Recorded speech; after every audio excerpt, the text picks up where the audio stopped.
Salut, c'est le Labo du Français, un podcast en français pour débutants, intermédiaires et avancés.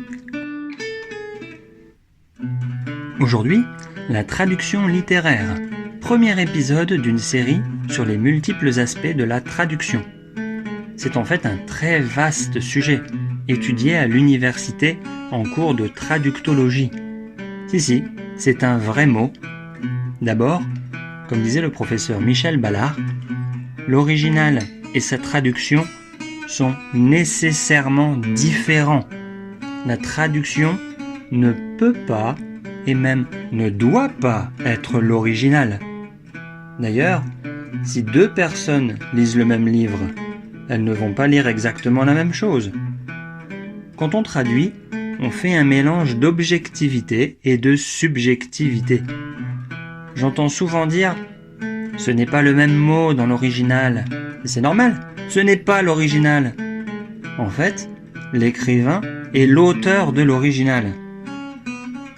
Et le traducteur est l'auteur de la traduction. Le traducteur doit parfois faire des choix, à cause du sens, à cause de la grammaire. Donc peut-être que quelquefois, « no » dans l'original en anglais est traduit par « oui ». On ne traduit jamais une langue, on traduit toujours un texte. D'ailleurs, tout texte n'a pas vocation à être traduit, ne serait-ce que pour des raisons économiques.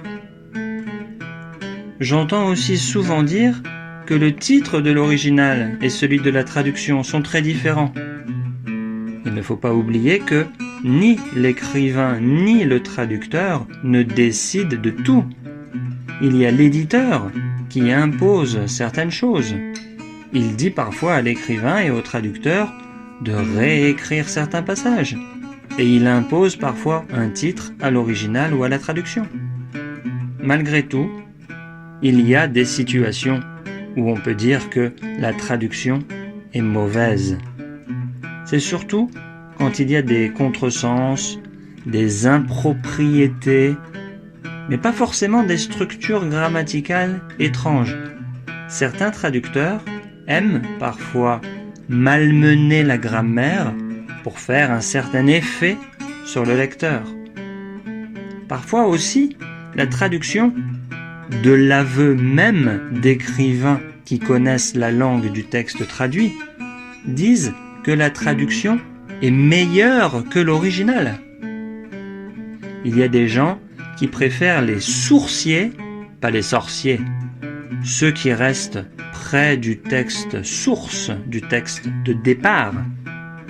Et il y a des gens qui préfèrent les ciblistes, pas les cyclistes, ceux qui présentent un texte cible ou texte d'arrivée qui ne sent pas du tout la traduction. Cela dit, très souvent, un traducteur, dans un même texte traduit, est tour à tour sourcier et cibliste. Comme disent souvent les professionnels, ça dépend du contexte. Quand, dans la conversation, arrive la traduction, l'adaptation n'est souvent pas très loin. Généralement, un traducteur ne dit jamais que son travail est une adaptation. La différence entre les deux activités, c'est que la traduction entretient un rapport d'équivalence, de forme, entre l'original et le texte traduit. Attention, équivalence ne signifie pas identité. Donc n'oublions pas que la traduction ne peut pas être identique à l'original. Cependant, l'adaptation n'a quasiment plus de rapport avec l'original, hormis les idées exprimées. La traduction est une question de forme et de fond. L'adaptation est seulement une question de fond. Si on cherche bien, on trouve parfois des textes qui ne sont pas à 100% des traductions. Certains passages relèvent de l'adaptation. Pour finir, parlons du grand sujet de la traduction littéraire, l'intraduisible. Je lis souvent que la poésie, les jeux de mots sont intraduisibles. En fait, à peu près n'importe quel mot est intraduisible, parce qu'un mot ne correspond pas exactement au mot équivalent dans une autre langue. Dans certaines langues, il n'y a même pas de mot pour dire oui ou non. Tout est intraduisible. Pourtant, la traduction existe.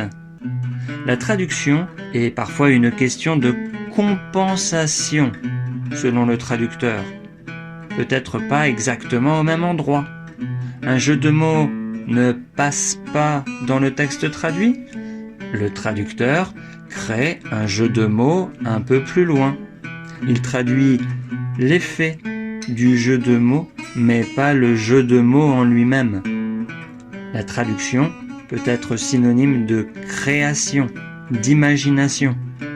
La traduction, c'est une question de personne, de coopération, de négociation.